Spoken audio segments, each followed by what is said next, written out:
It is a truth universally acknowledged that an artist in possession of some spare time must be in want of a podcast.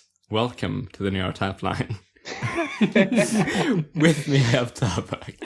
Hi there, I'm Fast-Talking Craftsman and Indestructible Super God, Tarbuck Transom, your level 3 overseer, the firebrand with inner peace, and Cloud Chaser Eternal. And I'm very tired. I'm so tired. I've done like 40 hours of manual labor in the past 3 days. Noodle boy. But I'm doing it on purpose because I have seized my means of production. I think the best one is that you are getting paid for it. I'm Urcoy, audiophile, phobe, and jungle. Audio jungle. Yes. Yeah, there's me, the most inconsistent host of the show. Yeah, it's kind of like a 50-50 flip. Yes, we've Of just coin. been getting more of the wrong side flips, I guess. So. And I'm Ouro. I seem to have drained all the energy from my co-hosts, but I am jubilant. I am more powerful than all of them combined currently, and I will make use of that. I'm surprised at the brevity of that intro. Yeah. Oh yeah, I forgot to script anything. So I'm not the only one. I realized a second ago in panic and made that first thing up. That's why it was so short. I see. Well, speaking of 50-50, or two sides and energy, how about that okay post? Yeah. That sure was a transition that we will use. The focus spectrum by OK. Oh, it's a spectrum. Joke around. Oh, he called it a spectrum, but hey, Yeah. it might be other things too. Neurotyping has made me default to looking at all spectrums as being out of 4 instead of out of 5. Huh. Wait, is there like a stock number that people use for spectrums? Yes, 10. The stock number is 10. I think that 10 is too many steps, and it's not internally like you can't get a good handle on it, really. What's the difference between a 2 and a 3? You don't know. You're making it up if you do. Or you have spent thousands of hours taming your brain in order to force it to see things in systems of 10. And that that's too granular. We need like from +2 to -2. That's how it should be. Scale out of 5. At most. Sure, whatever. I think for all of them, it's very hard to say what is a 2 or a 3 or such in the abstract. You need context. You need to have a 4 and a 2 already established, and then you can say, well, here's something that's right in the middle of that. It's worse than this, but better than this, or more this than that, and such. And that's why I was lying before, because the actual best thing is a system out of 3. Is it kind of in the middle? Is it kind of good? Or is it kind of bad? No, God. That's the worst. That's by far the worst. You did it again. The best thing is just a list. You just say which thing is better than which thing, or which thing is more something than another thing, and you just put them in a row. I mean, It's as detailed as there are objects you need to sort. So we can't do paper, scissors, rock on it. No. right. There's a pithy name that a buddy of mine has for when you get rock, paper, scissors. I don't think you can have a spectrum that follows rock, paper, scissors rules. Oh, I'll yeah. make Yeah, It would loop back on itself. it's the rock, paper, scissors death spiral. Or the rock, paper, scissors suicide pact. Oh, yeah. Yeah, I love that. I love that name. It took me a while to pull it out of my head because my head is full of mush. That's a good title. The rock, paper, scissors suicide pact. Or Death Spiral. We probably shouldn't put the word suicide in the title of the episode. YouTube does not like that. Yeah, or death spiral, honestly. Or do we get demonetized or what? Yeah, they will We are scan... already not monetized. We're already should not just not monetized, have a but title. they'll scan the subtitles that are auto-generated and then mark you for demonetization based on what words you say. It and does. fuck that noise. Yeah. What the fuck are we talking about? It makes me think about suicide. ACAB. Oh my god. All right. Anyways, the focus spectrum. back to ironically the focus spectrum. Yeah. Yes. Is your focus internal, like apparent chronic self-obsession? That would probably be a lane type, someone who's more internally focused, more to themselves, observing their thoughts until they have something to present to the world. Or you can have UE types, which are more outgoing, directly interacting with things and, yeah, just externalizing everything immediately. Or at least that's how someone presented it for new types, like this being new types being divided into UE types and lane types, like the anime characters. You know anime? I know anime. Anime is pretty good. Either way, and so OK speculated, this was Snail's work, and then OK speculated that there might be these sorts of bifurcations for every type, which makes sense. So if it was contemplative, would you call it a UE-plative and a lane-plative? Oh no. I mean, no, wait, for content... He puts examples for all of them. Yeah. Did you not read the post, Tarbuck? Well... Contemplative would be the light Yagami type, and the Emiya Kiritsu... Oh yeah, Fate guy. Emiya from Fate. I don't know Fate, so I'm just using UE and lane Emiya over and again. light type. Emiya and light type. I also don't know Serial Experiments Lane, but I watched a very long analytical video about it once upon a time. Oh, you should definitely watch Lane. It's a very good show. You should watch it. Yeah, I did it even. If I had opened the document more than an hour and 10 minutes ago, as of this recording moment, I probably would have downloaded and watched all of Lane in order to make sense of just this first paragraph. I see. Because I want an excuse to watch Lane, but also I've got overdue commissions. Hey, we're almost done with this podcast. Want to do a Lane podcast after? Yes, I do. All right, yeah, sure. Cool. That sounds awesome. Okay, after this live rebranding, we are, as of yet, not Beatrice's anime podcast. That's the PCP. We are the Neurotypeline. Let's talk about neurotyping. Anyways, I want to say in general, like each type doesn't have like a.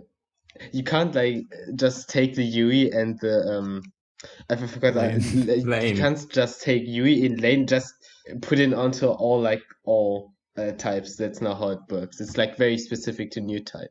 That's also his idea. Well, that was Snail's idea. Specifically, okay, new says, type. Well, we can do this for all of them. Right. It might just look different, obviously. Yeah. Right. Oh, yeah. Okay.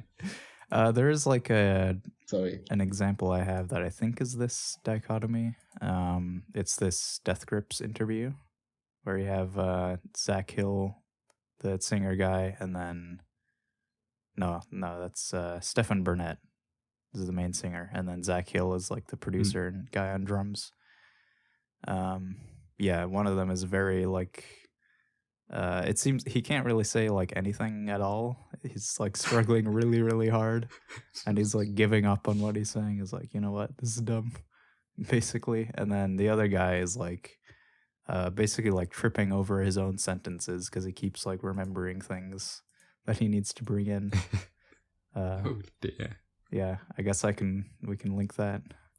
Yeah, that sounds kind of similar. I don't know. It's a pretty simple idea, so. Despite the doc being, very long and sort of going over a bunch of things. Yeah. It's pretty simple. We'll probably just jump ahead to OK's later formalization of what internal and external types mean in general. Yeah, I thought according to him, it's the degree to which you sort of outsource your thinking. Like, do you work it out and refine it beforehand, or do you just sort of utter and act upon every idea and kind of figure it out along with the outside world? Like, how much is what you do internal contemplation, how much is it outsourced to your social group? And I definitely think this produces two types of people. you see people who are very much shaped by this interaction with the outside world, but I think it's super contextual because people switch which types they are in different environments. To what degree you can outsource very much depends on what people you are around. Okay, so I do have to say that because I had an hour and it was 9 pages to read, what I did is I pasted the entire body of text into summary.com, which gives you the 7-ish most important sentences based on word frequency. What? Like it lists all the words, picks the ones that appear the most, and then the sentences that have the most density of important words. It just gives you the number of those that you specify. The default is like 7. You sure that's a summary? I feel like that should yield like the wrong results. I think there's like I can't seem to have it in my mind. Because the things I see like external, internal, like 30, 40 times just at the bottom alone. Well, keep in mind that it's going to give you the whole sentence that appears in, according to the density of the important words. But that's like how it works doesn't matter, because it was designed to turn news articles into something that's actually worth reading. That was its purpose. So I threw... You're saying bad news articles into something worth reading. The thing that you pretty much otherwise would only read the headline for. There are news articles which are completely worth reading. Find me any one news article that has enough... Find me any one. Please don't do this by the context. Let me make the whole point. Find me any single news post that has more than a paragraph's worth of information if it was written just to communicate the information. I suppose. I mean, not right now, but after the episode, sure. Okay. Okay. Because I don't believe that they exist. Because... I mean, like... modern kind of smartphone update news article thingies and daily newspapers have ruined this because you just don't have time to make it good. It's just this thing happened, get it out as quickly as possible. But Sunday newspapers, which come out once a week and just sort of just accumulate what happened over the week, have really good descriptions of events where not a word is wasted, kind of.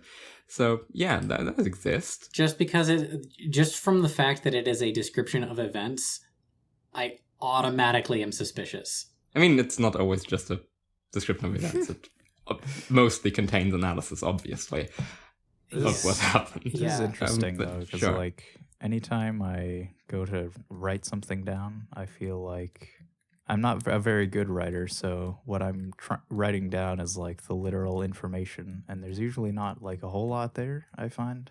Yeah, there's just kind of a few strings, and it's like, okay, this makes it seem like way smaller than it is. Text with a low density of value is like a plague on the entire planet, and it's fucking everywhere. Like, I agree. Have you ever read a business book? There's like an index card's worth of information. No, why would I do that? I would imagine that's why I haven't.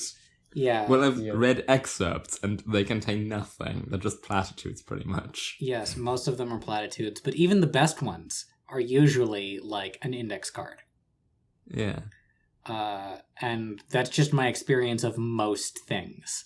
That's one of the things that I like about Twitter, because if you have something valuable to say, you are forced to compress it as much as possible. It's hard to do, though, which is the problem. That seems like a counterexample to me, because the fact that there's nothing valuable on Twitter should show me that you need more words to say something valuable. Yeah, it's not that there's nothing valuable on Twitter. It's the exact opposite. There is in endless threads that are essentially a book. I guess the thing about writing is you need context to like properly show what you're saying. It's too easy to misinterpret. The problem with Twitter is that it is open to everyone and everyone is allowed. And so while the value density to the speaker is really high, the value density to the reader is nothing, because most people don't have anything of value to say over their entire lives. Tarbuck, how do you want to police who gets to be on Twitter? Whether or not I like them. Hey, I agree. Okay, let's get back to the post. That's why you should use a client like Mastodon or something like that. But so that you can just unfollow the racism directly. Just unfollow the racism. Seize the means of the tweets. Back to post. Anyway, so I put the article into summary, and then what it spat out. I searched for those sentences and I read the surrounding context to get the important gist. And the conclusion that I came to is external means that you use, that you explore an idea and reach an understanding by using it. Mm-hmm. So my metaphor for this would be, if you get a new weapon in a video game, you test it out by killing some dudes. Yeah. Whereas internally, you like stew over the stats of this thing compared to the other stats. You read the stats and you think about the different ways that you can combine it with stuff. It is the Nikola Tesla model of, well, I have a good imagination, so I'll just imagine all the possibilities. Yeah, it's a really good example. Yeah. Wait a sec, I should probably close my window because this will be annoying in the audio. Yeah, my cat has already walked in and is like trying to put her feet on the desk. And oh no, cat audio is okay. Cat audio is okay. I just don't want her rubbing my face. Yes, I don't want her holding my head and rubbing my face against the microphone. That's a strong cat. What the fuck? That's just, yeah. She's got that old cat strength. Okay. I really like that example. That's good. I think that the dichotomy is most perfectly exemplified, as most things are, by My Little Pony. In particular, there is a YouTube... Oh, I read that sentence in the notes and it horrified me. Go on. There is a YouTube-only featurette for Rainbow Rocks, wherein Sunset Shimmer is trying to figure out how equestrian magic works in the human world, because it is different than the way that equestrian magic works in Equestria. And she puts on a lab coat and is like, "Yeah, I'm really more the getting your hands dirty kind of scientist." And then she like just does experiments to find out what happens, whereas Twilight is very book. And this is how they contrast they create a really interesting contrast between her and Twilight because of the different approaches to learning and studiousness. And this is just further emphasizes why Sunset Shimmer is the waifu supreme. She is very good. She's also a gamer girl. She's perfect. No, don't ruin her. Oh god, no. The Neurotyping podcast does not endorse video games. Maybe they're right that sometimes video games does cause violence. Yeah, so the part of their differences that's not just summarized by human calculator versus fascinator can be perfectly encapsulated via this internal-external divide. I feel like you're skipping over something here. I'd love to hear you explain these two typings. Human calculator and fascinator? Yes. Yeah. Sunset Shimmer is a fascinator, Twilight Sparkle is a human calculator. I will hear no dispute. I figured out that much, but justify them, please. Okay. So they are both pretty lateral people. Sunset Shimmer is literally a cult leader, fascinator. That's true. That's very straightforward. She ticks all of the boxes for your example of a fascinator. Would she get along with ContraPoints? Yes. Would she get along with Haruhi? Yeah. Yes. Okay. I think of like Twilight is not quite that lateral. I don't know. All right. As you say that, I can kind of see it. Maybe they're like a 90-degree rotation from each other. Because the more I'm chewing on it, the more I'm thinking, no, I don't know. Because I think of Twilight Sparkle as internally being a big data cloud. while she does get caught up on details and procedure and stuff like that, she's able to coordinate all that information pretty well. Yeah, I do think her breakdown moments correlate more with lateral overload than with linear entrapment. And that still is a great way of visualizing this stuff. Yeah. Right. Yeah, it's a good... Technician is still lateral, though. Yeah, technician is still lateral. Yeah. I guess at that point it doesn't matter too much, but... Yeah.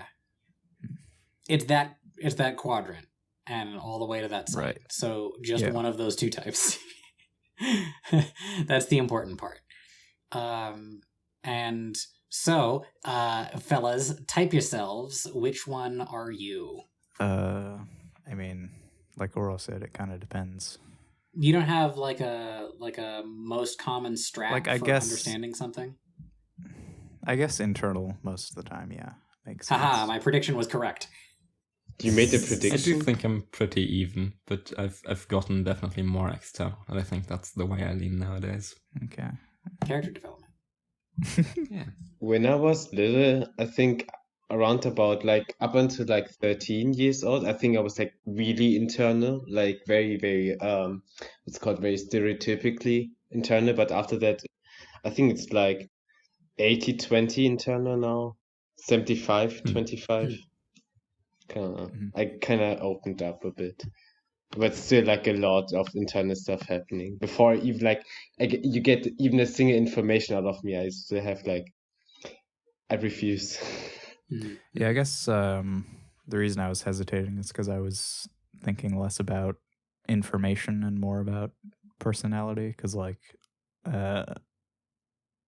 on here, I find it a lot easier to talk. In real life, like I don't know, I pretty much have absolutely nothing to say. I get you. Actually, I take that back. I think don't think I'm that even. I think I'm pretty external nowadays because I don't do the exact like outsourcing towards other people always.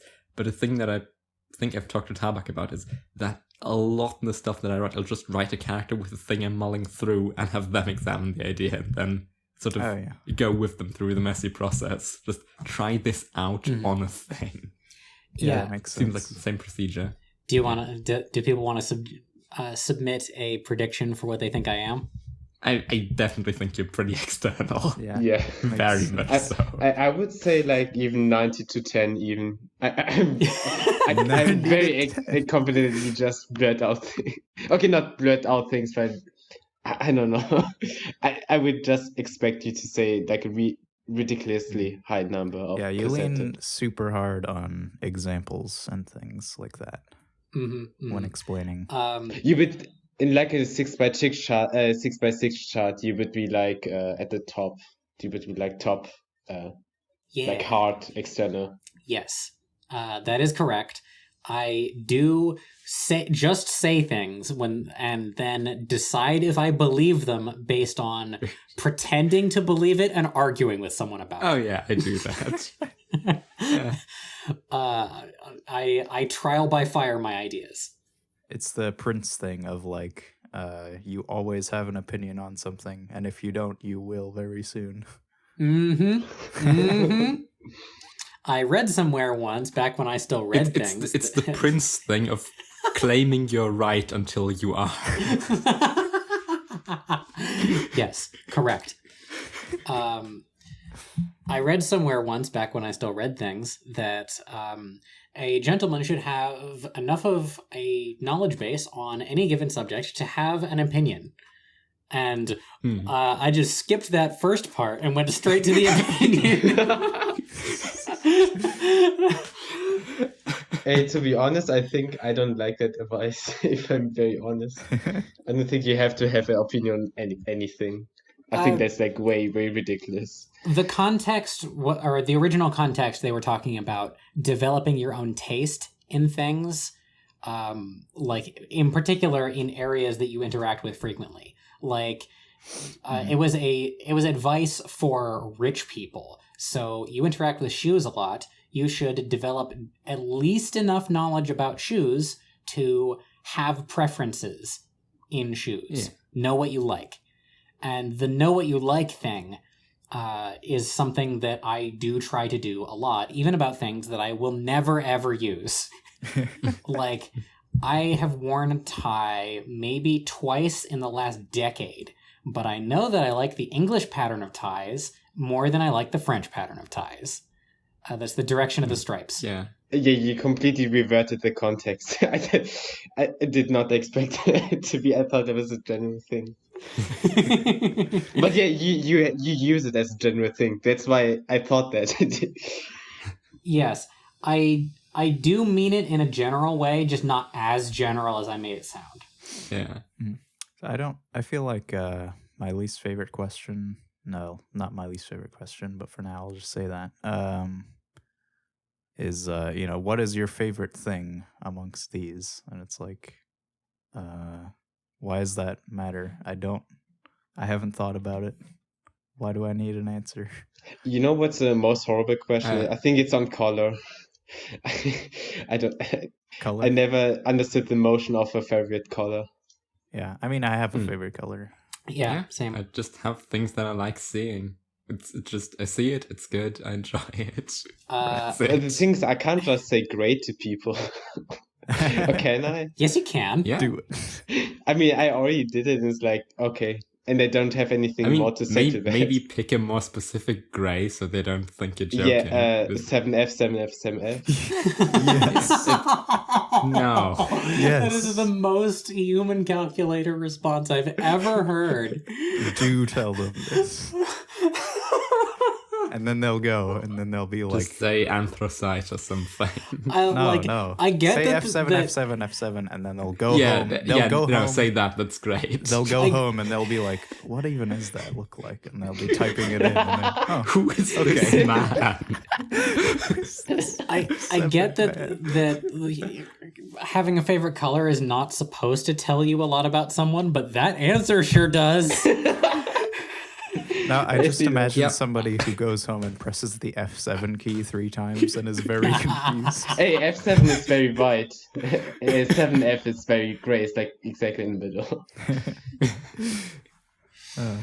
I gotta see it now. Post your gray. Post your gray. It's literally in the middle of black and white. Post your gray matter. Oh, what was that website we used like a while ago? I forgot that. Like, anyways, I can just search for it.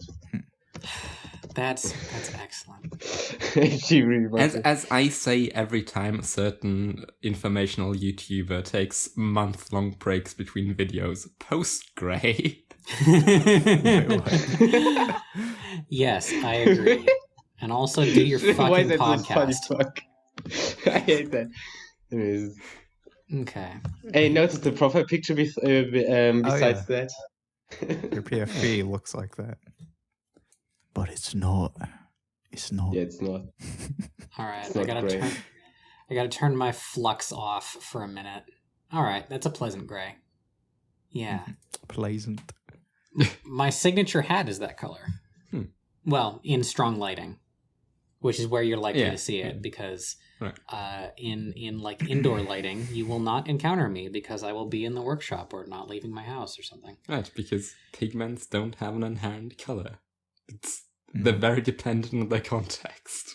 You do not see pigment, you see the light that bounces off of them. Yeah, how dare they not produce light? Yeah. Mini suns.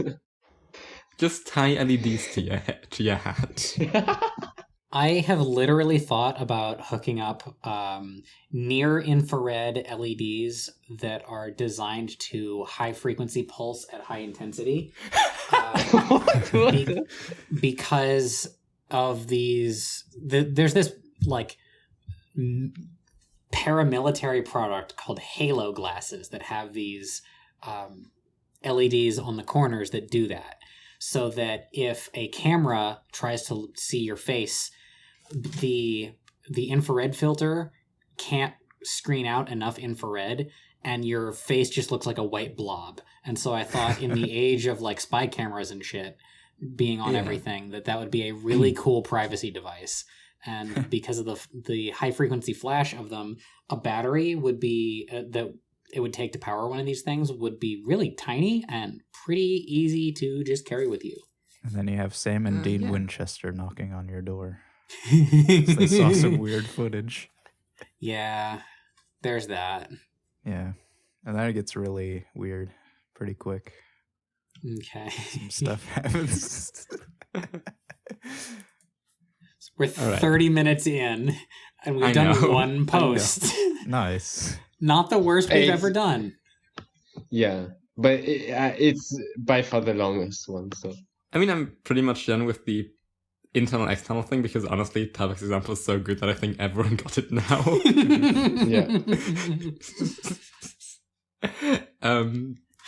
Learn about an idea by fighting it.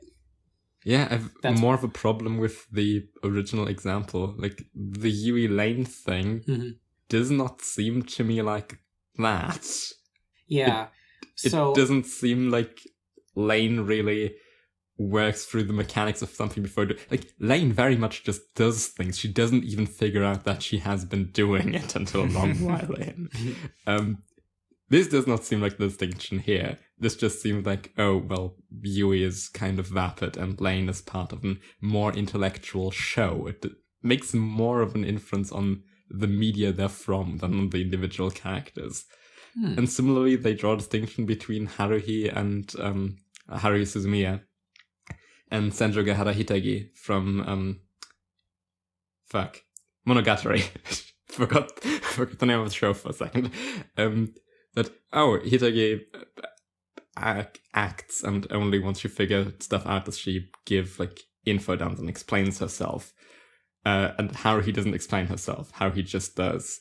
That's not true. Haruhi tries to explain herself. She's just more insane, and people don't understand what she's saying. Haruhi definitely explains herself in the show. This seems like a very washed out, sort of remembery reading of the characters that doesn't correlate to their actual existence. So I think that the point is good. Internal and external ways of engaging with the world are definitely real and are a cool additional access to use. Just all the examples suck. Well, the original examples suck. Yeah, the later they're more, examples by are fine, mostly. They're more like the personality thing I was talking about. It's just like introversion, extroversion. Yeah, I don't think what OK was picking up on is the thing that Snail was saying. The thing Snail described with Lane and Yui seems much more like how high energy are they, or how extroverted/introverted are they. Yeah. I choose to believe. Which is OK invented just a better thing instead of going with that. Well, relatedly, I choose to believe that I have misunderstood what OK was trying to say and just discovered something better anyway. Oh, no. Your example at least described what I also got from OK's explanation of it later on. Like, these are the example he based his system on, but it seemed like he went to a better place with it.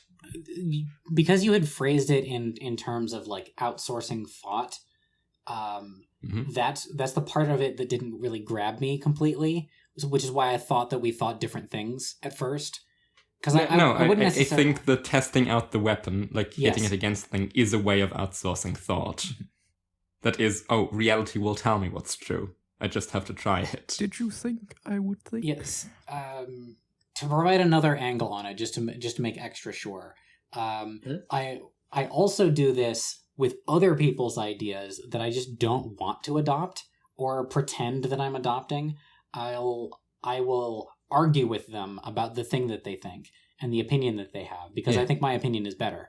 And if if I find that their opinion is more robust or has other better things about it, then I will just take theirs instead. You understand something by fighting it, which means that very anti-confrontational people often find me exhausting or like a complete asshole, because if I disagree with them, I will just fight with them about it.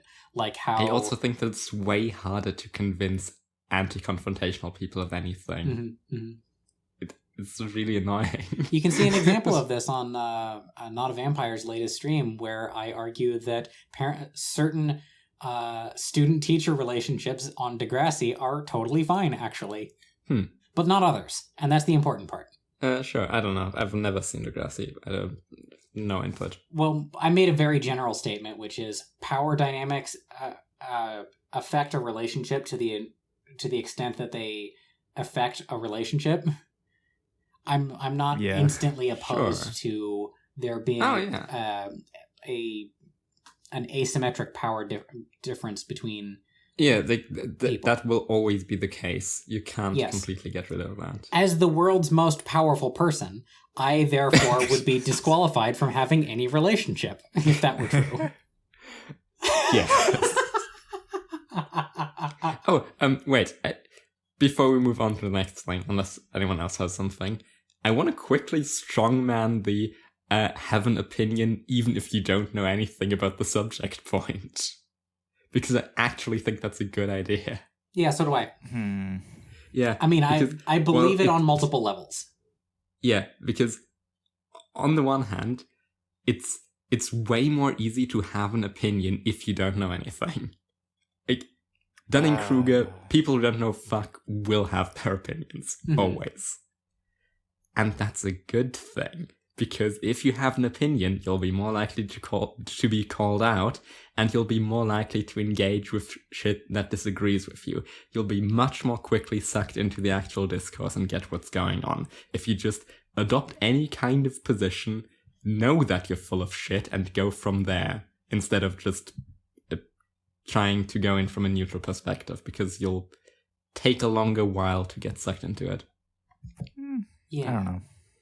I also want to use that whole model to encourage a broad knowledge base in people. I want people to have opinions about things because even in the absence of the facts, just proposing something to you, like, for instance, the Israel-Palestine conflict, for example. Next post!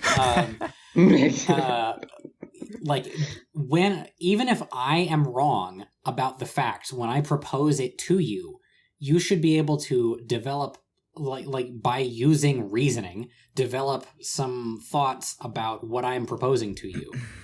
That doesn't undermine the importance of the facts in that particular case, because in my example, I chose that example because knowing what the facts are totally changed my opinion. I guess I sort of disagree with the presentation, the way you guys are presenting it, but I think I agree. Like, I mean, I guess there's a certain way I think I can have an opinion that would be, I guess, feels more neutral, but is still like, has its footing somewhere. I guess it's the difference between, standing and looking at a rock climbing wall for a while and figuring out like where you might go, and just like you can just like put your foot somewhere and then see what happens. That's kind of what I mean. You shouldn't religiously dedicate yourself. You should still know that you're full of shit and just wait for someone to argue against you to convince you of the better thing. And also, you shouldn't do this in the presence of a person who also doesn't know anything, because even if you're full of shit, you might convince you of the thing that you don't actually have confidence in. Right. Pretend to have an opinion in the presence of people who can educate you. Right. And this is exactly why back when Digi versus Everybody was a thing, I specifically did not do my joke topic of being pro-slavery. Because I think that I would have argued it so well that I would have convinced people, and that would be irresponsible. Oh no. Yeah, I guess that was my hesitation, is like responsibility, like holding to an opinion that could potentially cause damage. I guess know like what your opinion can do in any situation that you go into, and see if it can cause damage. To complete the circle on this and tie all of these different threads together back to the original post, the reason that I got like that I say all the time that I used to be a bad guy before My Little Pony is because of the way that I would just not value other people enough to hold back on arguing in favor of slavery, notwithstanding the fact that at the time I was actually pro-slavery. Oh God. Yeah. All right. Did you have Zizek in your basement? Slave boy Zizek? No. I think I've heard one good thing about Zizek and one bad thing about Zizek, and so I have a conflicted opinion. I was just calling back to Slav Boy Zizek. I remembered that. Oh, also, quick practical example of when this works, because people are oftentimes, again, they don't want to immediately be forward with their own opinion, but they will disagree with you if you say something else. One instance when this happened about neurotyping was when, for the PCB dating sim, we wanted to do a Twitter post about, well, what are the neurotypes of the different PCP members? And no one was offering any suggestions. So it was like, okay, here's my list, and then people disagreed and we could hash it out. Yeah. Do a rough draft, pretend to have an opinion, and then be fine with the suggestion, because it will do so much to accelerate actual discussions. Or like a boring example would be like, what food do you want to get? Because lots of stuff is like... Pretend to have a preference. Yeah. Just throw something out there and see if it works, I guess. Which I'm not the best at, but it helps. Yeah, I would just choose the me I had last time, which I don't know if that's good. Or from last day. Always. I mean, if you're by yourself, I guess it doesn't matter as much. I don't know if I want to... The thing is, I want to eat the same thing for the 2 weeks, but I also don't want to be... because I don't know nourishment. I think I will be very malnourished if I live by myself first, without somebody else. Hey, take care of yourself, buddy. Yeah. I'm still by my parents, so at least I have some safety now. Well, it's better to build these skills before you need them. Oh yeah, I'm learning how to cook now. Oh, good. Great. Yeah. Not now, for months now, but... Oh, yeah, sure. Oh, dude, we should chat and swap tips maybe or something, because I've been I did some cooking streams on Discord. I sometimes stream myself cooking. Oh, cool. I've been getting really into cooking lately, particularly because I have to experiment, otherwise Not a Vampire will starve to death because they don't really like most keto food. So I have to experiment a lot. And now I can make ice cream from scratch in 15 minutes. That's pretty cool. Yeah, that's cool. Yeah. With no tools. Okay, What? technically a mason jar is a tool. Probably depending on how broad your definition of tool is. If the container counts as a tool, then there are some tools, but I don't need an ice cream maker. That's my real point. Throw a wrench in your ice cream. Should we get to Vibetyping? Yes. Vibetyping. Which it's weird that the file is called that. So I just remembered vibe theory, which is a different thing. Wait. Yeah. Again, so this is just a picture, right? I'm not missing something. Yeah, it's just okay. Good. Yeah, Vibetyping by Eden, formerly known as Loveliest to anyone in the Neurocord listening. Mm-hmm. Yeah. I still call him Loveliest, cause my mind can't process that. Yeah. So basically, he took the 4x4 chart that was already there, and then expanded it out another square in each direction. He put a ring on it. So we got a whole bunch of new types. Wow, okay. More types. And they're all crazy colors and very funny names. Yeah. And all the super corner types are all static colored. Yeah, they're static. Now, whether this is the same chart, but just 6x6 or somehow beyond the bounds of the original chart is unclear, and it seems to be used either way, but I guess I don't know, we can talk about it as 6x6 and how that's useful, I guess other sizes in general. Looking at the chart, what is your intuition as to which way it should be read? I don't know. I feel like it just kind of changes the scale, not just in a linear way, but in kind of a weird way. It just kind of reshapes the way I think about it. From the middle to the edge, completely differently. I feel like the edge is the same, but the way this step by step going from the middle to the edge feels different. Oh, you feel more special. for audio-only listeners, so that you don't have to tab back over, in the top left corner, you have the hive men. It's supposed to be mind. It's supposed to be mind. So the hive mind seer. Then above human calculator is human computer. And then logician, beholder, stargazer. And then the new type corner becomes fractalizer. Yeah, fractalizer, yeah. Yeah. Then going down the right, you have spiralizer, paradox manager, impressionizer, which is to the right of impressionist. It's so bad. And then airhead and nature existence, with no second E, but still has the third E. Existence. Going down from hive mind seer, you have mind acolyte to the left of human calculator, systematic satellite, data retainer, rule lackey, which is the best insult to left of bookkeeper I've ever seen. More categorical than a bookkeeper, you're a rule lackey. And then in the bottom left corner, you have the bottom observer, because the bookkeeper is truly the ass man. Yeah, like keep book, look at ass. It's that simple. Keep book, look at ass. Keep book, look at ass. Yeah. Keep book, then, look at ass. Okay, come. Good last. And then the other four types along the bottom to the right of bottom observer would be judger, base-headed, under-level-headed, thought dasher, and animals underneath pure below pure instinct. That is amazing. Yeah, the opportunity for comedy is pretty great.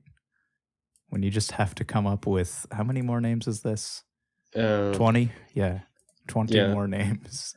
It's more than double than the old one. Yeah. That's a lot. Wait, wouldn't it be exactly double?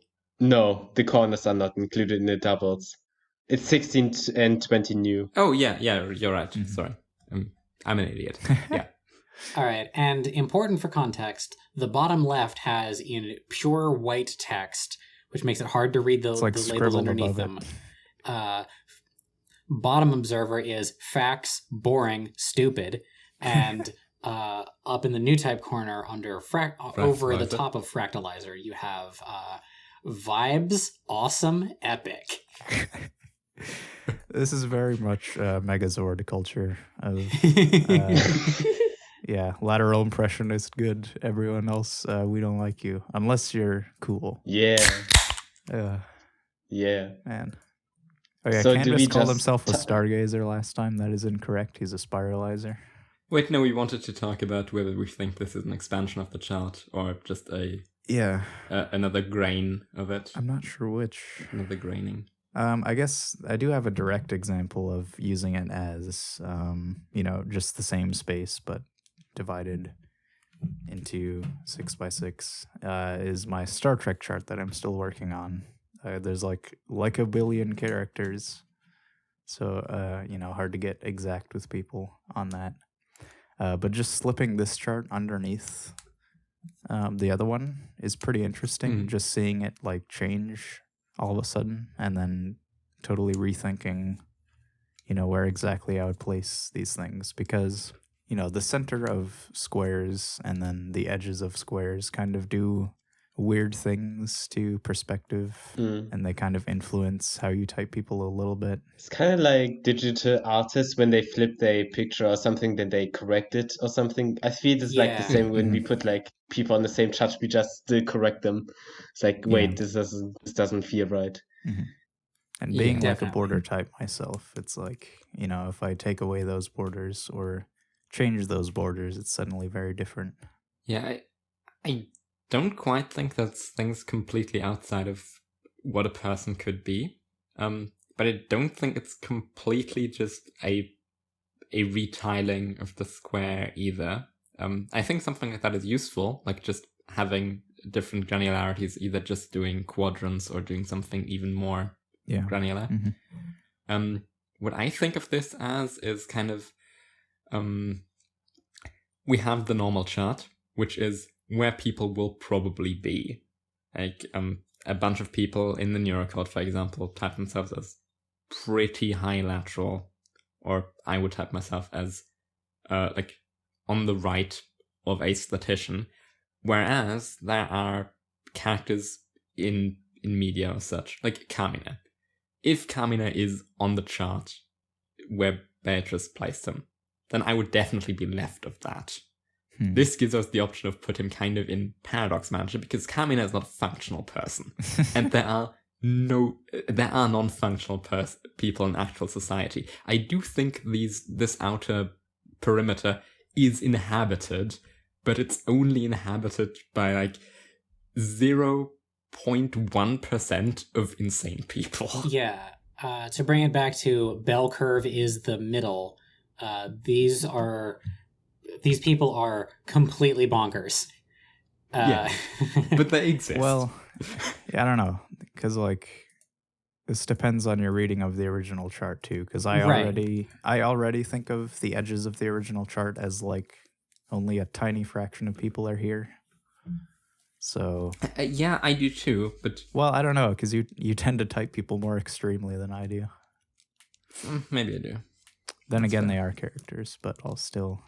I very much avoid the edges. At the same time, I kind of find it weird to restrict myself to the inner part of the chart when I type people. I kind of want to use the whole space I have, because to me it's more important to sort of mark out the differences. Sure. And we all have a shared awareness that there will always be more extreme people. There was something Kiproy once said, that if you type a show or something, you always have to put someone from it into the very corners of the neurochart. I just disagree. To kind of stake out the perimeter to understand where the other ones fall in relation to that.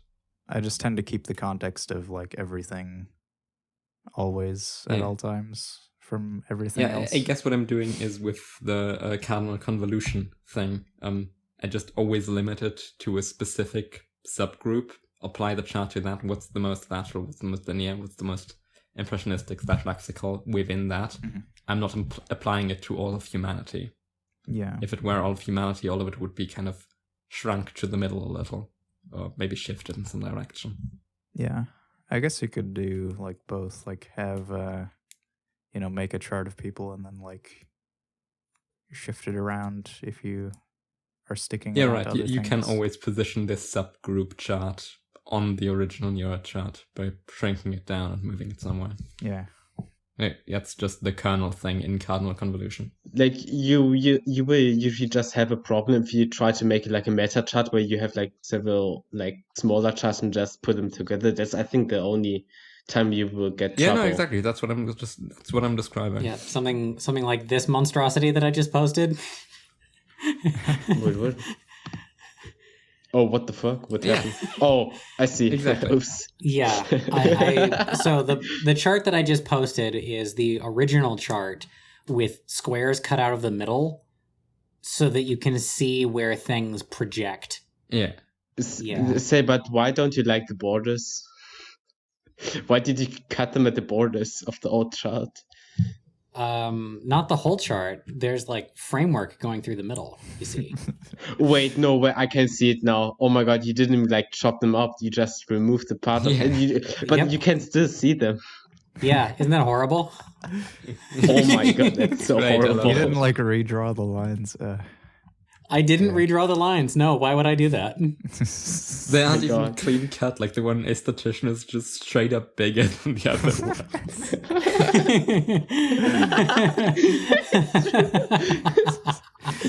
Wrong scales only.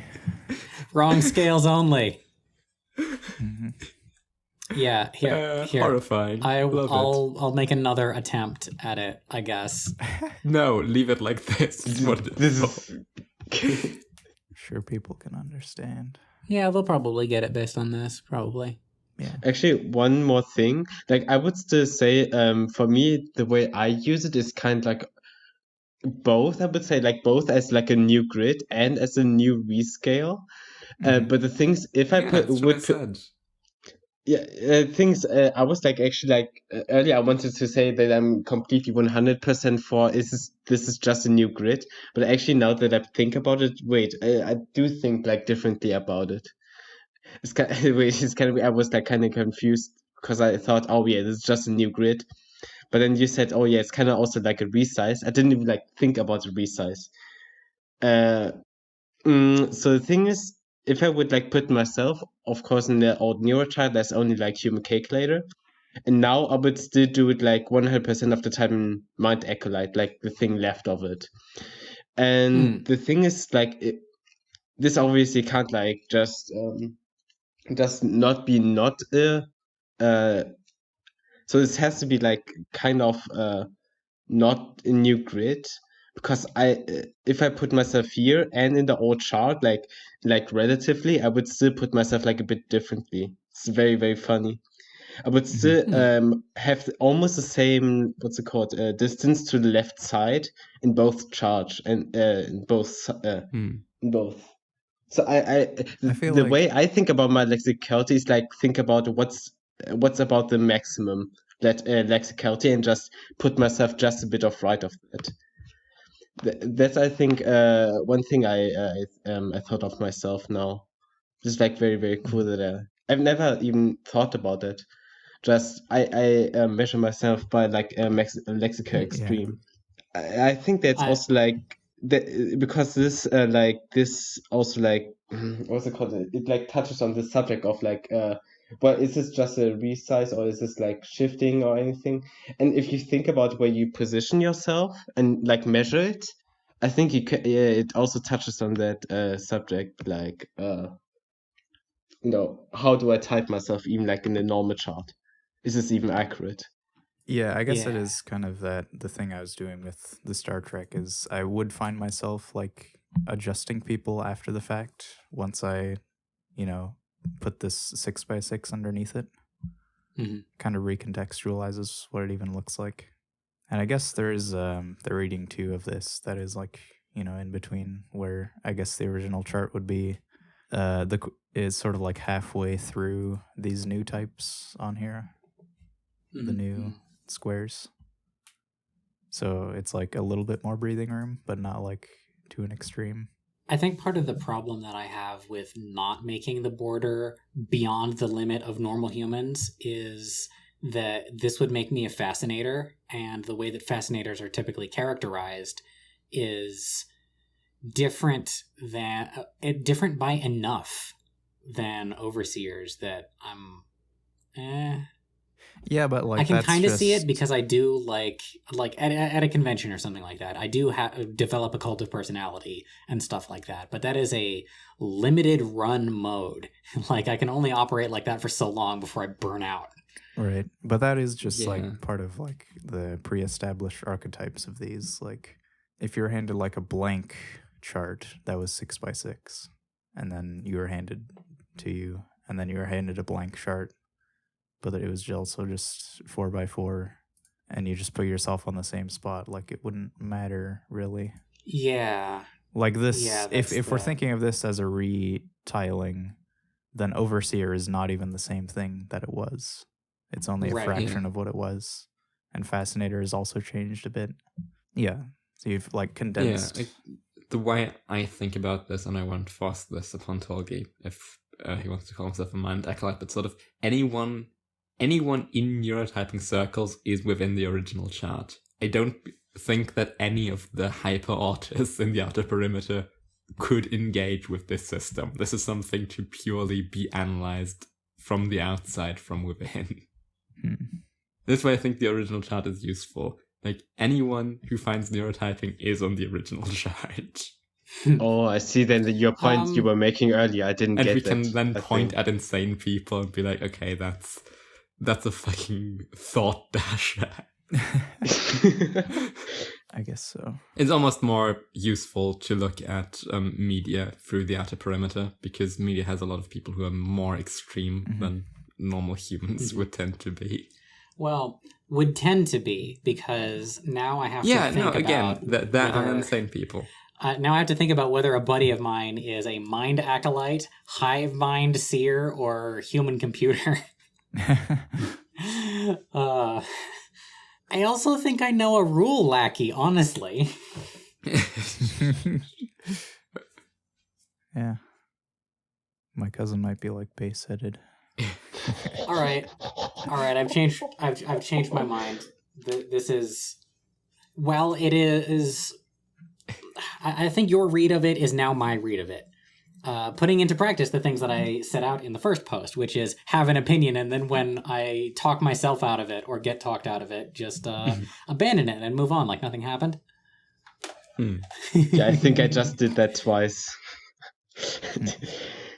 Oh, by the way, I insider information. I remember when Loveliest did this, and then I don't know when that was. I think like some months later, I was like, we were like talking about like how many sigmas of deviance of neurotyping you need to be like in these outer spheres. It's like actually if we like calculated like if there was like standard deviation on like all 7 billion like humans on the world, we probably still need like a bigger chart or something. And then we were like postulating about like kind of, I don't know, like 14 by 14 chart. That's horrifying. Or something. It's like, and it's like, hey yo, Lovelace, get back to work, man. We need more. We need more spaces. Can you do like 14 by 14?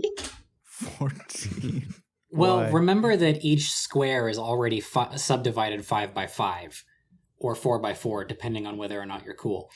So 5 by 5. No, it's not. Shut up. The chart is already broken up by quite a bit beyond just what sure. the categories we tend to see. I do think they only become real once you give them a name. Yes, absolutely. I just personally think that it's more useful to talk about clusters of people because I care more about trends than I care about precision. Horrifying. No, I just wanted to outsource Loveliest like creativity by just having a massive chart.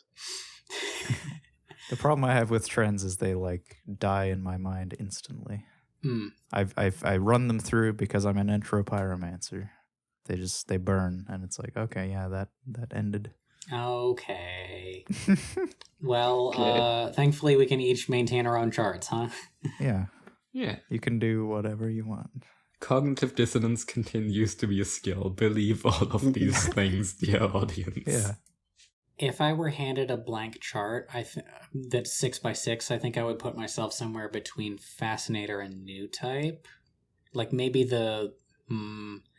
because I also have to think that this changes my heat map because we've now established that this is the outer rim of human possibility.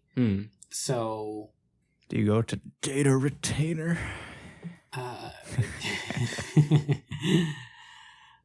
So I have to like reconfigure. Like I'm now feeling like my original heat map was partly constrained by the like where the borders were, you know?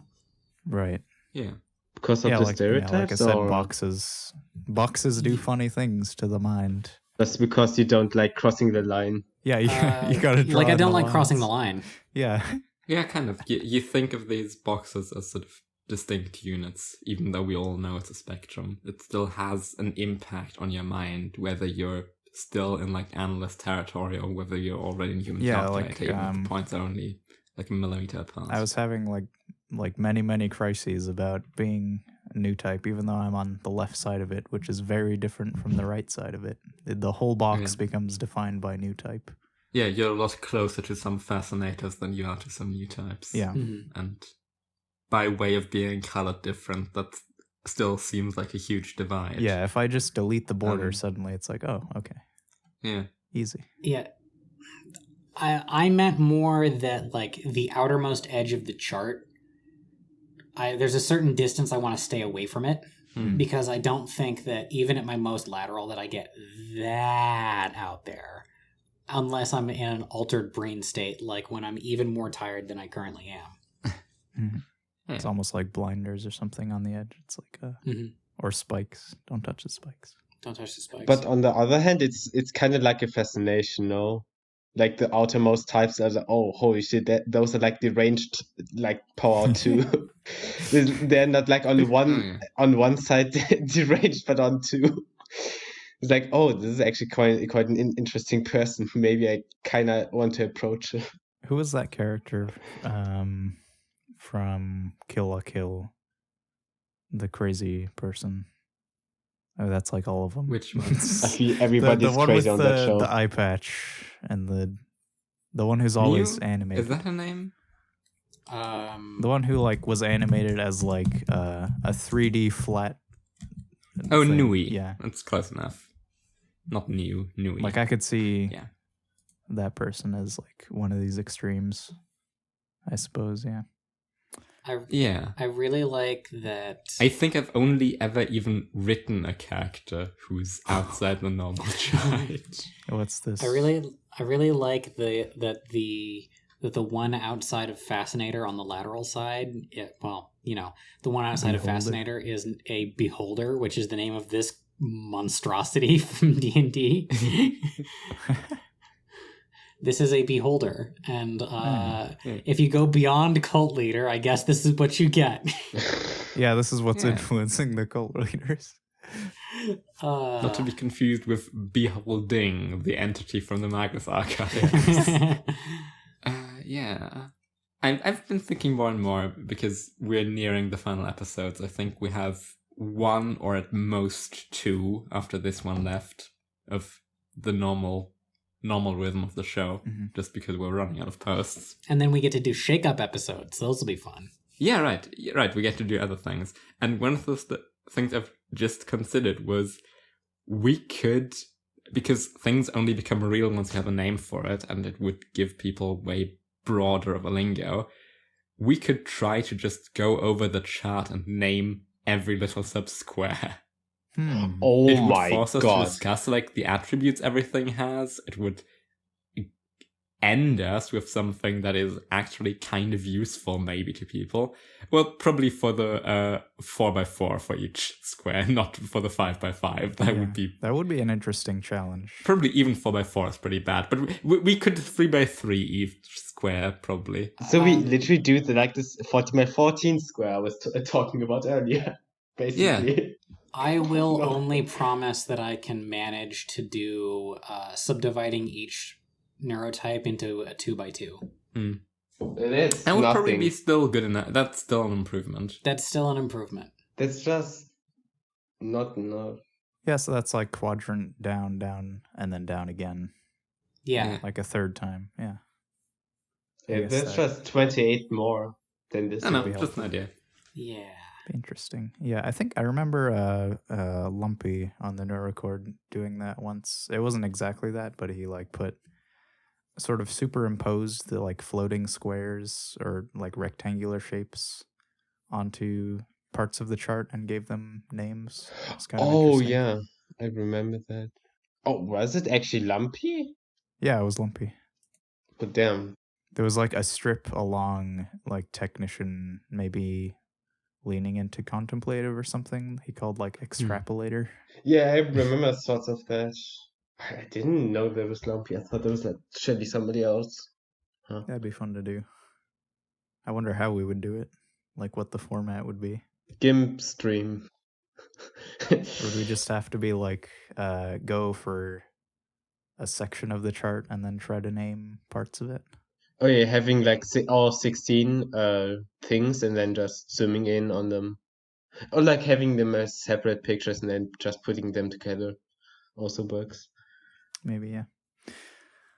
Anyways, we can do with the next one because that's kind of also the same, right? I don't think we have anything more to say. Well, there's one central thing that I wanted to bring up about this chart, which is we haven't really talked about the what I think is the other main point made by this chart, which is the relationship of this diagonal right here. Facts, boring, stupid, to vibes, awesome, epic.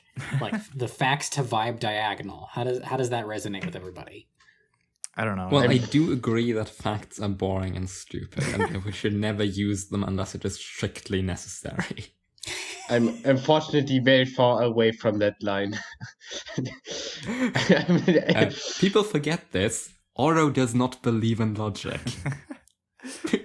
We already had the chaos theory chart. True fact. Which is the same thing. So I don't know. I don't feel any particular way about the diagonal. It's just... What's throwing me off here is that I don't think that the origin point of vibes is the new type corner. I think that it's the rightmost edge. Yeah, like I said, this is a Megazord. This is a Megazord chart, so it's like they just throw all the vibes in the cool, awesome new type epic. Yeah, right. Fractalizer. But I do agree with facts in the bottom left, and I guess I'd put theory in the top left and action in the bottom right. Oh, so what goes in the top right? But what is the theory? Well, I do agree that what vibes is probably pretty much synergy, so it probably would always be at the center of the group you are currently operating in. You know, we can probably get to what, think about what it might be in the next post. Because there's some stuff on that. That's the post I made, or the chart I made. Probably that's a really good thematic transition. But I will quickly go to the bathroom. Okay. I'll be right back. Yeah, I guess I'll grab some more water. Yeah, good opportunity, because I've just drank a liter while we've been talking. Yeah.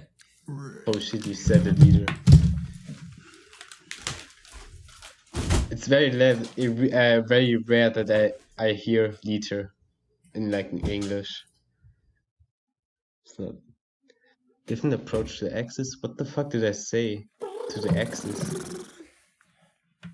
Yeah, as you said in the comment that I did something with the axis and I can't remember. Oh yeah. I return. Wait, what do you mean fixed typo? Oh, the analyze is a typo. It's supposed to be a Y, apparently. But yeah. Wait, why is this called penis chart? The fuck am I stupid? It's the best place. I see. I'm back with another rap to write and yet another soul to consume at night. Yeah. Okay. Just an old chart spruced up. The file is called penis chart because penis is the best placeholder. All right. So yeah, it's basically just a bunch of renamings of things to try and get an idea. There's I guess I'll break this up into 3 sections. There's the axes, quadrants, and then individual types.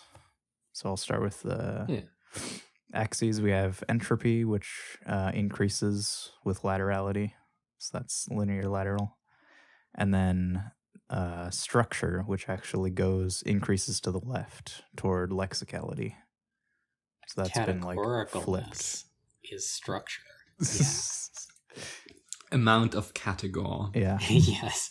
Now, somebody pointed out that technically structure is kind of like the opposite of entropy. It kind of depends on your reading of it. Should we do the discussions of each of them separately? Or do you want to read all of them first and then we'll get to everything? We can discuss the axes first. One section. Okay, we had opposite intuitions about how to proceed. All right. Well, it's your chart, so you take precedence. I kind of wanted to go one thing at a time because I have various issues, I guess, or things I might want to change. So structure, I don't know. This it's sort of keep going. Oh, sorry. It feels right at first looking at it, but because I am a kind of a details person, I want everything to be kind of robust. The structure is kind of bothering me a little bit. Well, see, when entropy is also on there, I like structure quite a lot, so I don't know what could be bothering you about it. I do like it, but what is I guess just structure and entropy. Yeah, the thing the comment mentions, and I have a sort of strained history with this, because every time I look at it, I switch between, oh, these axes are perfect, and, I don't like the axes. Mm-hmm. Or I don't get them. Right. Because, entropy and unstructure are sort of, kind of, the same. Yeah. I mean, if you have like a middle school understanding of entropy, yeah, but... Sure. I agree. Then they're not exactly the same. 90-degree chart flip.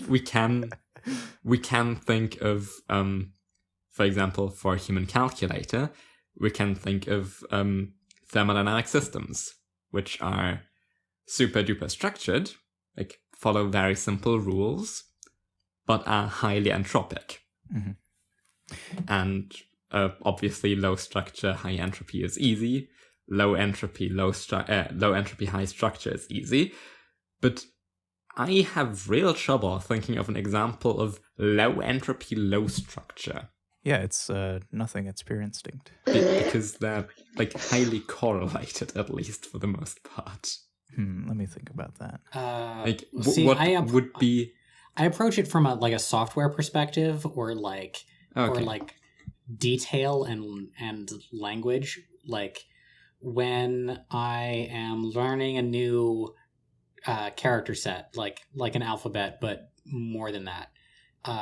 You can get a rough approximation of what kind of thing it is based on the entropy of the symbols. If the more details, the harder they are to draw, the more information is likely to pack. I have no idea what entropy means in that context. Please elaborate. Okay, so picture a like katakana, all right? Just any katakana. Yeah. Okay. Yeah. Japanese. They are more complicated than letters, but they are less complicated than kanji. Well, wait, what? Like what? No, that's easy. no. Most are like easier than normal characters. I assure you. No, that's not true. You sure? All right. Well, I'll just switch I think it's to, way easier. They're easier than letters? I'll just switch to hiragana then, because hiragana are definitely more complicated than letters. Yeah, I mean, even then you have counterexamples, but on the whole. Yes. Yeah. On average, they contain more information in one symbol, because there's like number of strokes and stroke order and all of that. And letters are just largely bullshit. Yeah. Like, for example, I write my T's from the bottom up because it doesn't matter. Yeah. What? Yeah. Oh, yeah, I see. That's weird, but it doesn't matter, yeah. I from the bottom up, and I cross the T at the bottom instead of at the top. So like the bottom middle. I don't think that's a T anymore. Yes, Wait, yes, it is. Do you mean capital T or do you mean lowercase? And that's the T. Lowercase T. Yeah. That's a lowercase T is normally crossed at like the 2/3 mark, and I cross mine at the 1/3 mark. And I draw them from the bottom up in like this cool swoopy curve. Yeah, and, that's fine. Like the low third thing is not that rare, I think. But yeah. Right. Because the directionality doesn't matter, and as long as you get vaguely approximating the shape, then that's fine. Mm-hmm. However, imagine if the like calligraphy version of the letter N and an uppercase N and a lowercase n were all different letters. Like, there's clearly, like, if those were different letters, then there was more entropy in the more complicated ones. And that should, like, as a heuristic, just roughly signal to you that there is something going on here. Yeah, sure. Whereas on the far opposite side, you have, like, Arabic. So entropy just means information that isn't communicative. It means information overall, because another way that you can look at entropy is in how much data there is in something. How much storage does it require? Yeah. Sure. And so a low entropy picture, it might have variety in color and stuff like that, but as the entropy decreases, you're decreasing something like fidelity or resolution. Yeah, that makes sense. Okay. And so that is the angle that I took when, and I wish it wasn't using the same word as what people colloquially use to mean like chaos and randomness, because that's like a really unhelpful same pair of concepts to use the same word for. The thing is, I'm coming from a chemistry and therefore physics background. Especially chemistry, though, has a lot of applications for the physical concept of entropy, more so than a lot of people who do physics have. It's very important in some reaction dynamics and such, which is then again different, apparently, from the computer sciences thing, which is different from common parlance. So we have 3 different meanings of entropy that like maybe vaguely overlap in some aspects, but barely. It's like the word abstract again. There's like multiple interpretations of the word abstract. It's like abstract. Oh god. No, the things when I think about entropy, I just think about sums of logarithms of things, of probabilities. That's all I can think about. So I guess, the reason I picked entropy, I guess, or something related to it, is I feel like people on the top end of the chart have a tendency to take things all the way, kind of. Like when they're thinking about something, they're not going to draw it out from the starting point and then get more detailed. They're going to want to go all the way to the small scale first and then draw it back. Which I guess that's why I was talking about I don't like tropes, or tropes die instantly in my mind, because I like think through it all the way really quickly and it's like, oh, okay. Yeah. It's just nothing. You use it up, you consume the whole thing. Yeah. That's what I kind of, that's the way I flip-flop back between it. The moments in which I don't get what this dichotomy is meant to be are the ones in which I think of entropy in the physical context, what entropy actually is. The moments in which this version of entropy, in computer science it's something else, that's fine. And in common parlance is valid. The way we use words in different contexts is always valid according to them. It's fine. It's just my approach. The moments in which I get it are the ones in which I think about it in the context of anime and sort of maybe common parlance. The moments in which I think about it in the Gurren Lagann way of we kill entropy. Yeah. We save we keep things from fizzling out, and this fizzling out is I think what you kind of mean. Yeah.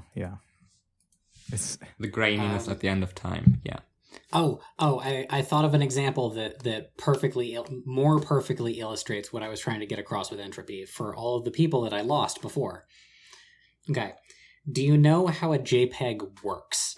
Oh my god. It's very loaded. Do you know what a JPEG is? Yes or no, depending on what level I need to know. Do you mean should I know the exact algorithm? Did you compress JPEGs? I know how JPEG artifacts come to be, if that's what you're getting at. Yeah, that's kind of what I'm getting at, sorta. Okay, so for the audience who don't know, let's contrast this against a bitmap file. A bitmap file says something like, here's the first pixel, here's what color it is. Here's the second pixel, here's what color it is. What a JPEG does is, have you ever seen one of those like wave interference patterns where somebody puts some salt on a plate of metal and then puts a speaker underneath it and then plays it? Fourier transformation? Yes. A JPEG is a bunch of those layered on top of each other, one for each of the 3 main color channels, red, blue, and green. Okay, cool. And the higher the entropy of the JPEG, that is, the more information it is retaining, the more successive interference pattern fields they're projecting onto each other and then taking the sum of. Yeah, all right. This is a very efficient way to store information. And it also gets at I think this is the unity between the different concepts of it, because if you were to describe any other physical property with that kind of mindset, how many of these would it take to achieve the current state of the universe? Entropy goes up with time. How many of these would it take to no longer be able to follow what the pattern is from looking at it? That follows the like common use one, and so on. Kind of. Yeah. Kind of. I think I went through like 5 of 6 explanations why you said that. The problem with physical entropy. Okay, if we look at we have a jar and it's filled with some gas. We have a bunch of particles bouncing around doing their thing. We have a balloon filled with gas, and we can easily model what will happen if we like punch it, or if we heat it, or cool it, or do whatever. It follows a few very basic rules, cumulatively, stochastically. But I won't be able to know where any given particle is from the starting positions immediately. Like a few seconds in, I won't know where it is because I can't model all of these collisions. It's way too much. But I will know what state the general system will be because the particles are for the most part interchangeable. So that's kind of the difference here. In that example, what is the entropy part? Like single out the part. The entropy part is that the convolution of which momentums any one particle acquires over multiple collisions becomes untraceable pretty much immediately. But it's still very structured in that there is a very easy system of rules by which I can know what the system as a whole does. Yeah, that almost makes it sound like impressionism, like a very complicated thing that you're like containing. Yeah, I don't know. That is a strange but that would be low structure then, according to this. Yeah. Yeah. Well, I don't actually agree that that's low structure, because what you've described is just something really complicated. No. I just said, like, this is high structure, but impressionism would indicate low structure. And to Coy, this sounded like impressionism. Yeah, that's right. Which would be low structure, even though what I described is a high structure, this system. What this just means is that maybe this is the problem Coy has with the axis description structure. Right. Because this would be the arrow in the other direction. Structure if entropy is the other axis. But, I know what I mean by entropy, I guess. Where I got this from was Tolgi and Exi were they were working on like a test, but they were also theorizing, renamed the axes, and it was they had structure, but then the other one was atomization, which they took from Ouro's words about words thing. Yeah, I remember that. I just don't like the word atomization. It's too long and less cool, I guess. I don't know. And feels maybe a bit too specific. Perhaps. My instant reading of it was in terms of like data science. How many bits are you using to process the world? Or how many channels and are you using to interact with the world or think about things? And that's why it worked for me immediately. Bit depth. Oh, but by the way, before anyone who knows anything about science calls me out on this, the thing I described, like particles losing traceability, this isn't a measure of entropy. This is an effect that high entropy has. Technically, high entropy is about the degrees of freedom that any one particle has. I know this. I was giving a layman's example. Chill. Hypothetical person who may be in the audience. Do you want to say disavow? What? Do you want to say disavow just for good measure? Disavow. I still didn't catch what you said. Disavow. Oh, disavow. No, I don't disavow, because that's way easier to get for the people listening and gives them a rough example. I'm just trying to make sure that people know that I know it's not exactly that, but it's close enough. It's immediately understandable. So what you're trying to say is, if you know enough to correct me, then so do I. Right. If you know enough to correct me, then you don't need this explanation. Fuck you. Yeah, I can get behind that. So I guess the opposite of entropy is, something well contained and pretty straightforward. And then I guess the structure, I can't get the image out of my mind of like more and more squares happening as structure increases. Squares. Yeah, you sort of draw more and more regions between things, I guess.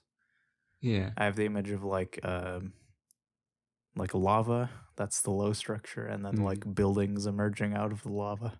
I don't know, something like that, but I feel like that one's pretty straightforward. Yeah. Right. Yeah. So that's the axes. Quadrants. Yeah, quadrants. Okay, so we talked about network last episode. That was a name I drew from this chart to describe lateral lexical.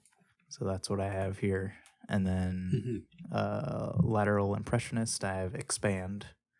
So I guess it's more like, if network is like a cloud in the sense of like the World Wide Web or something, expand is more of a literal cloud, like fizzed out and just going. And then linear impressionist, you have drive. I didn't exactly like instinct, or there is a problem I have with it where it's just like, it feels like the entire right half of the chart, or literally any person, you can just follow your instincts. I don't know. Yeah.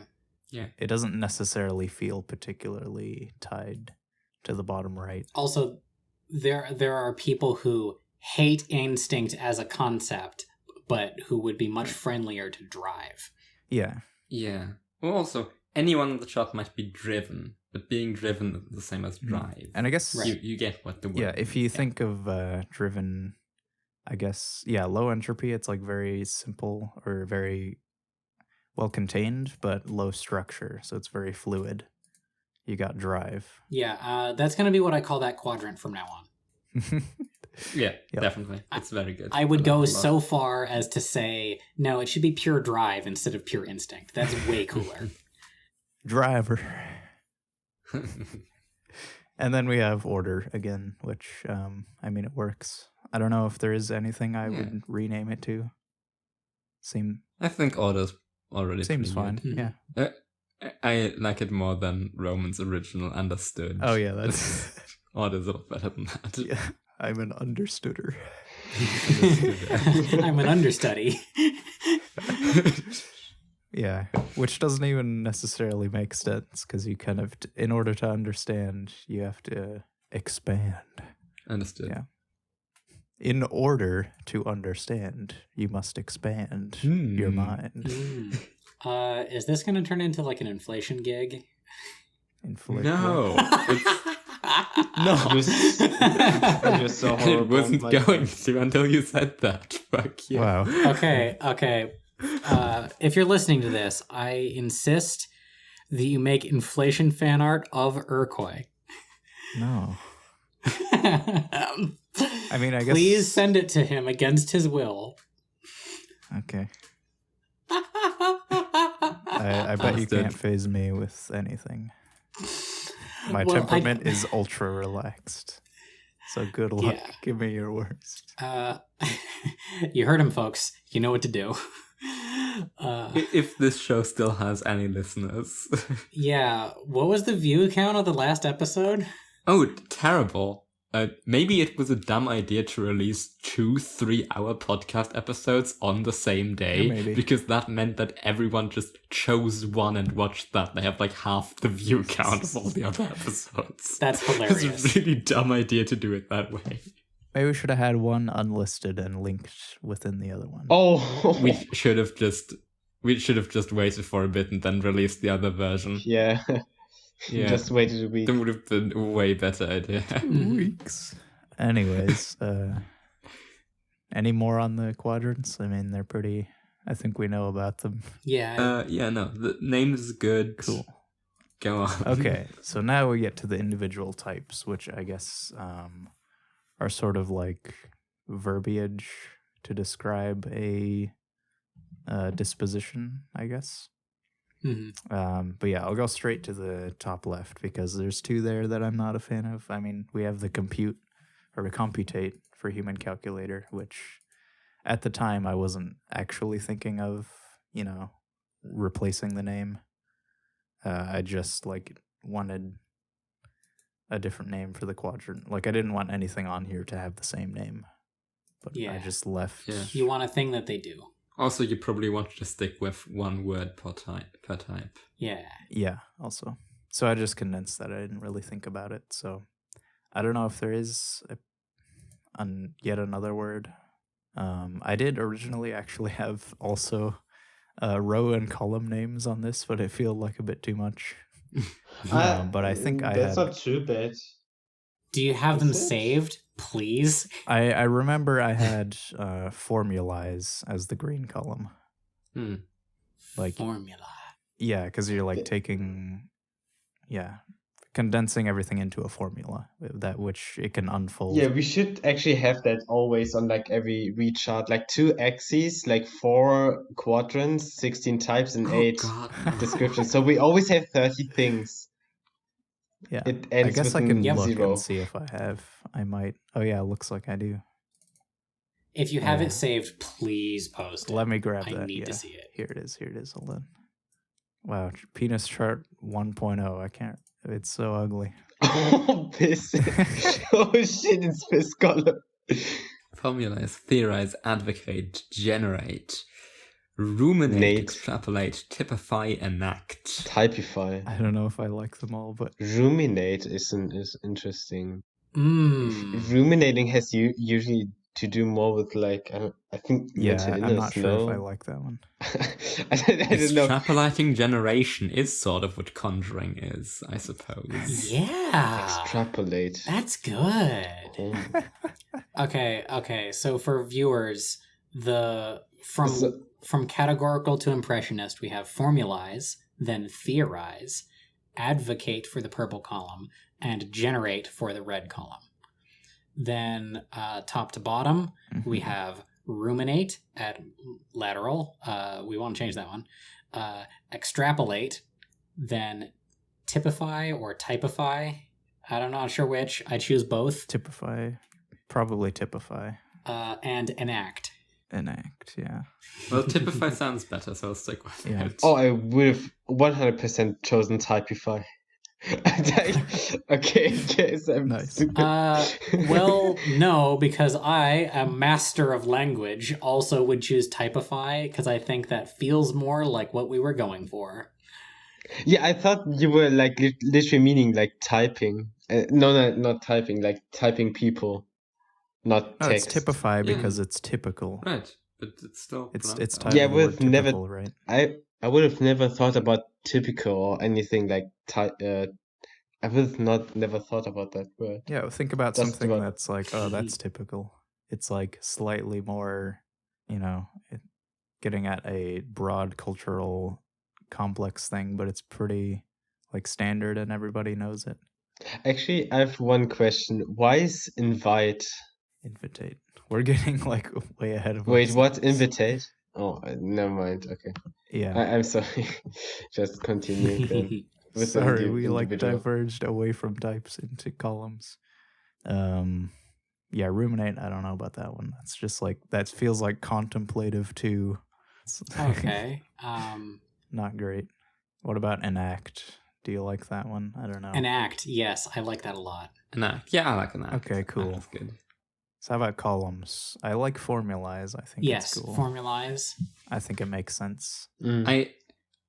Theorize is fine, but only because I've been spoiled for a very funny name for this column later in the episode. Will I not completely endorse it? Do you think we even get to the other posts sometime? Will we? Good question. Hey, we're gonna make these 5 hours long if we can't help it. I don't think I can do that. Theorize is like, okay, I guess. It seems a bit too specific, maybe? Question mark. Yeah, I would want to work on theorize just like I would want to work on ruminate, because I think, like, look at the linear end of the chart. Does it match up to you? It's hard to think on the spot about this. Yeah, there's definitely room for improvement. We'll chew on it for later, huh? Yeah, everybody keep chewing. If I can say one square, if you have like formalize and ruminating, it's not computating ruminate kind of clash with each other, I think. Yeah, I mean, ruminate we want to replace anyways, so. Yeah, that's I think the most one. And then we got, so the purple one is advocate, which similarly feels a bit weird, maybe? I don't think it fits with anything. Yeah, this feels like a proto version of the Homestuck aspects chart that I made, almost. Yeah. That's what the columns look like. I mean, you did refer to it as verbiage, which is very Homestuck tainted, at least in my mind. Yeah, tainted. I've been tainted. Yeah, and then red column is generate, which I feel like that's directly from the original vibe theory. Or zone theory, rather. God, all these theories. I would like to make I'd like to see all the different names for the columns and rows next to each other to see if we can discern anything out of it. Maybe. Yeah, I guess. Yeah. Anyway, we still have to get to those types, which we diverged from. Yes. Yeah, so, I think that was where we broke. Oh, in case we cut that out, because we probably did, everything crashed for me, except for Discord. What a fortune, by the way. Saved. Yeah, so anyways, you have computate, which is the same as human calculator. It's exactly the same. There's analyze, which is the same as analyst, exactly the same. I don't know how I feel about it. It's like, it sort of works, I guess. I don't know if it works compared to the rest of these. Yeah. I'm unsure. I think it mostly does. I do want more deviation, but I understand why there isn't. Right. Those two are the same, and it feels weird to me because they feel way more like buried in my mind compared to these newer ones. Yeah. So they kind of stick out. Yeah, and then staying in the network quadrant, we got where technician would be is systematize. It's kind of like you're building this thing that can unfold in a bunch of practical ways to be used later, I guess. And then quick-witted is estimate. I like that a lot. I think this was from Roman, actually. Some of these might be. Yeah. Yeah, it's kind of like a rough version of the human calculator. Yeah, it also fits nicely with at least what I was going for in my document for quick-witted, which was like a quick and dirty approach to system analysis, which is kind of what estimation is. Yeah. Yeah, back of the envelope calculations and such. Then there's the expand, the lateral impressionist quadrant. Augment, that's a weird one. I like it. I like it too. It is weird, but I do like it. Similarly to entropy, I guess.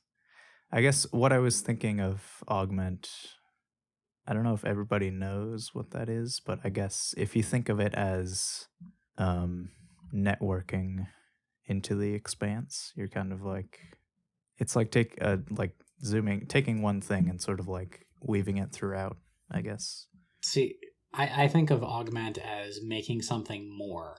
Yeah, like an addition in kind of a framework metatextual sense, like physical augmentations or augmented reality, like you're layering something above which already exists. Yeah. So it's like a weirder analyst. Which fits in with the cult leader thing. Like you're adding an overarching surplus layer of reality kind of. Yeah, I was having trouble explaining it, but yeah, kind of like that. And then unfurl, that's like the most expanse. It's like, I guess I have the image of like flowers and clouds and things. They just kind of go and there's no boundaries on anything. I figured out why this is called the penis chart. Because you unfurl your expanding magnum dong. Great. You gotta, just to be disavow. Able to get I guess I can't complain if I named it the penis shirt, that people are making jokes about it. So just to be able to get around, you have to like coil it up so that when you take it out, it unfurls. It's my Urcoil.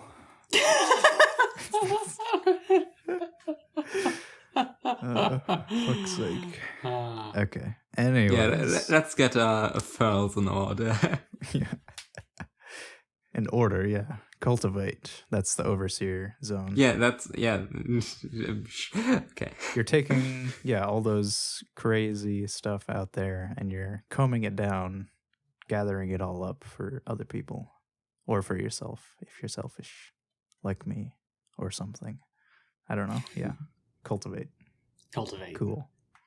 And then in the aesthetician, you got conjure, where you just it's kind of like the overcoding thing, I guess, where you just kind of, like, it's not so expansive that has no traction, I guess. So it's a lot like fire or just throwing stuff down. Mm-hmm. Right. Very vivid and wrenching things from the void. Yeah. Conjure. I like it. Mm-hmm. Then the order quadrant, top left in contemplative, you have pragmatize. This is another one from Roman. I think it kind of works. Yeah, it kind of works. And then understanding, you have moderate, which I kind of like more than understanding, because it's like it's not a super strict way of doing things, but it's kind of, you're applying many different things in an ordered fashion, I guess. I mean, understand was very much just a kind of substitution for the caretaker thing after they just made the original chart. Yeah, that's sort of what understanding means, just taking care of those somewhat bottomless world, and that's kind of what moderation is. Moderation is the same sort of helping people kind of find ways to understand, to express themselves. Yeah, but I kind of like the moderate more, because it doesn't necessarily imply doing it for good, I guess, because understanding. That's the thing. You can moderate in ways that aren't that, but it includes that. Yeah, like it becomes hard to type people understanding when they're like dicks or something. Yeah, right. When they are what was the dichotomy? When they don't understand. It wasn't hothead and something. The temperament dichotomy. Right. What was it? I forgot. Chill versus rar. Yeah. Let's just call it chill versus hot. Yeah. It's very hard to type hot people understanding. Okay, yeah, that's a bad way of putting it. Though I agree with it wholeheartedly. Yes. I like moderator as a name, and I now petition officially that we rename that square the moderator square. Oh, are we maintaining a chart of like our replacement names? Are we doing that? We haven't so far, but we can make one. Sure. Yeah, we should. Yeah. I guess, well, it depends on, still gotta argue over sensate meditative. Yeah. Fuck it, throw them both on there. The fact that we're arguing over it means that both of them are good. Put them both on. Right. Fuck it, we'll do it. Anyways, bookkeeper, codify, the most solid, like everything is, has a name and is understandable. And then level-headed is implement, where you sort of taking other things that are useful. Like, you're not like making something from scratch that is complex. You're like taking procedures that work and applying them to things. That's a good place to put that. And I've been trying to find a replacement for level-headed as well, because level-headed is too much of a characterization. Right. It feels like kind of some sort of inverse of augment, almost. It's like a mirror from there. Opposite end of the chart. Yeah, it is the rotation. The rotation. Double rotation. And then we have the drive quadrant. And finally I get to invite, which Tolga asked about, which is sort of, it's not so maximally driven that it's pushing everything out of its way, I guess. Yeah, I don't know. It's sort of the welcoming. You're welcoming. Yeah. Well, it for one kind of maps onto passive classes. I'm trying to think of this in a brain sense. Yeah. Oh, okay. Sorry. Yeah.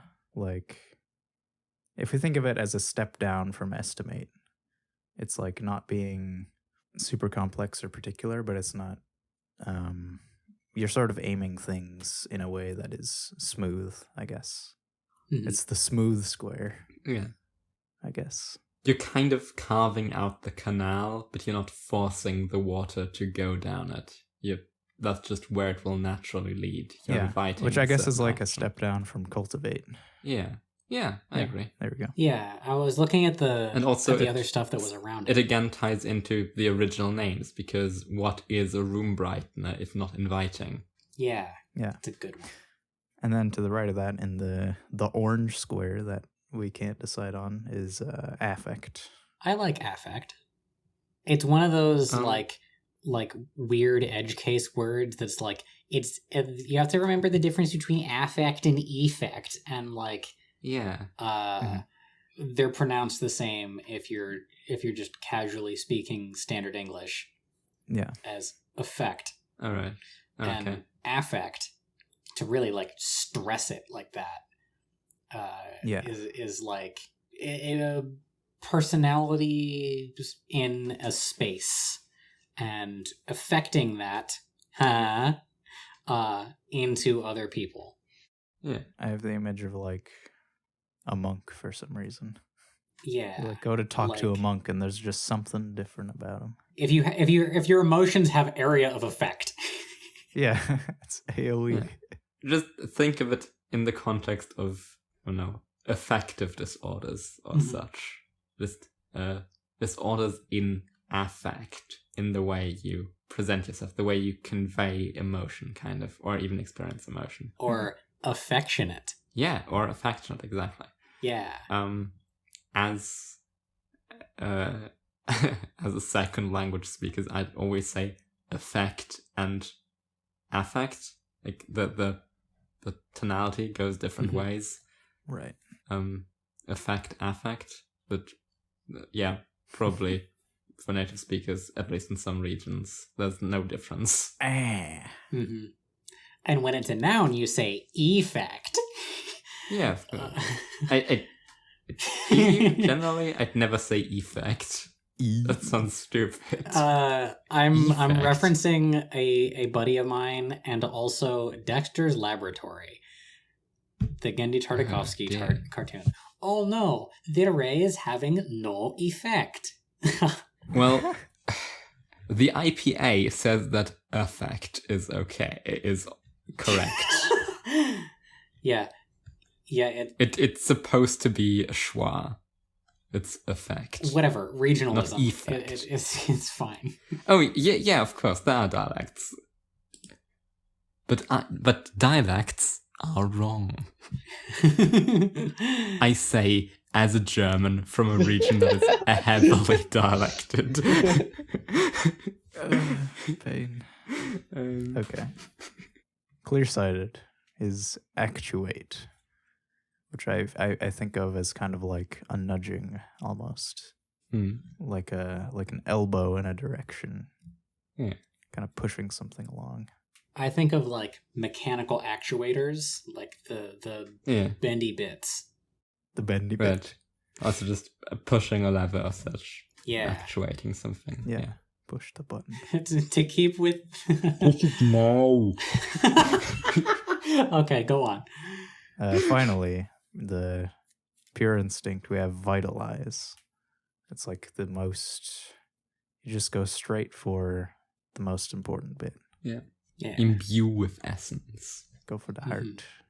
Heart. It's also a very strong sounding word. Yeah. Heart. Man, that took a while. That took a while.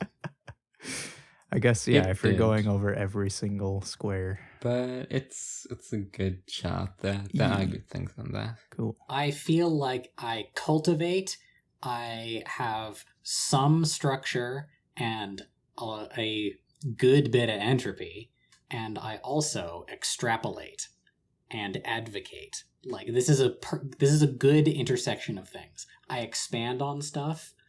I feel described by this. Yeah. Cool. I stick to my position from the very first episode of this show, which is the more names, the better.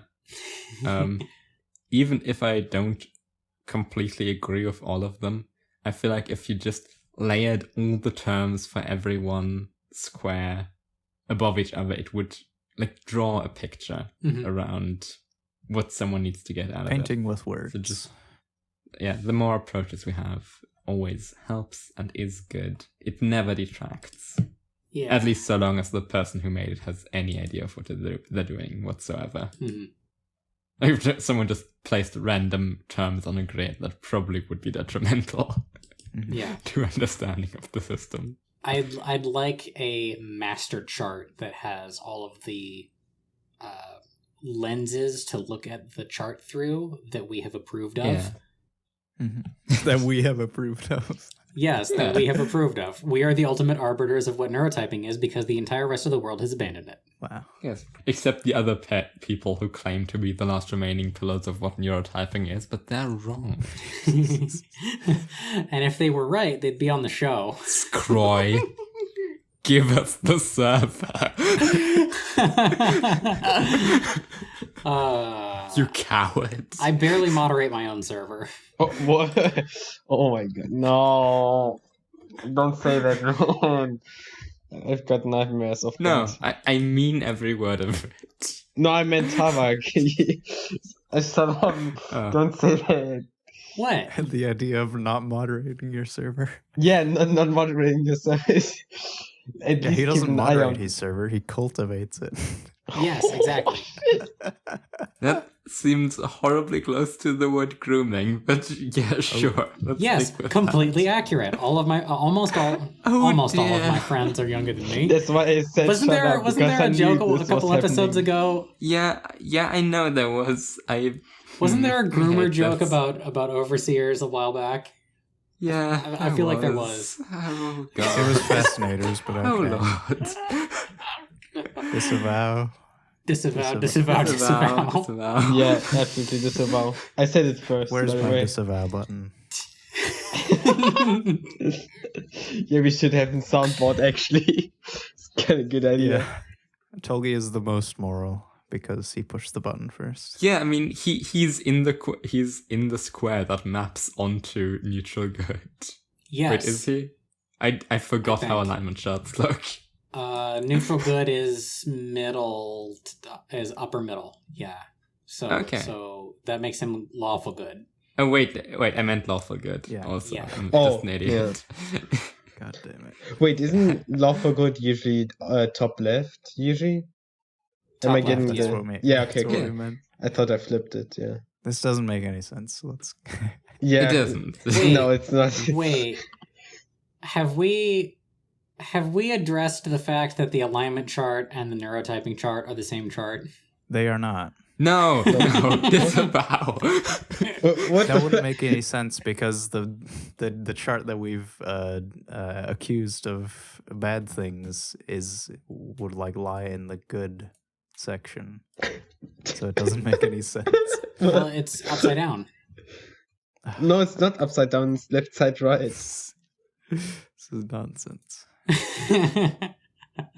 I'd sooner line the D&D up with political chart than this nonsense.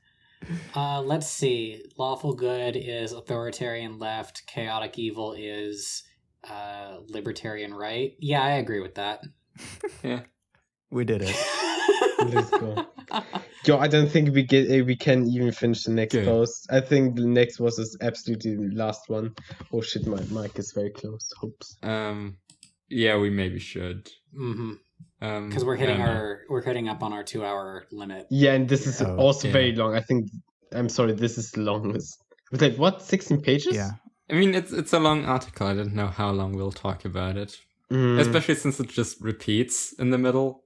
Yeah, but Tolgi has to sleep at some point. I still have to export at some point. No one has to the things I still have to eat, so I just export while I'm eating. That's no problem. Yeah. I'm really hungry, by the way. How much is in the Roman chart that like we'd have to comb over, really? I feel like we have to talk about the lenses because I really like them. Okay, That's the important. I guess we can save that. We can save that? I guess we can save it for the next time, right? Yeah. Is that what we're thinking? Yeah, we can.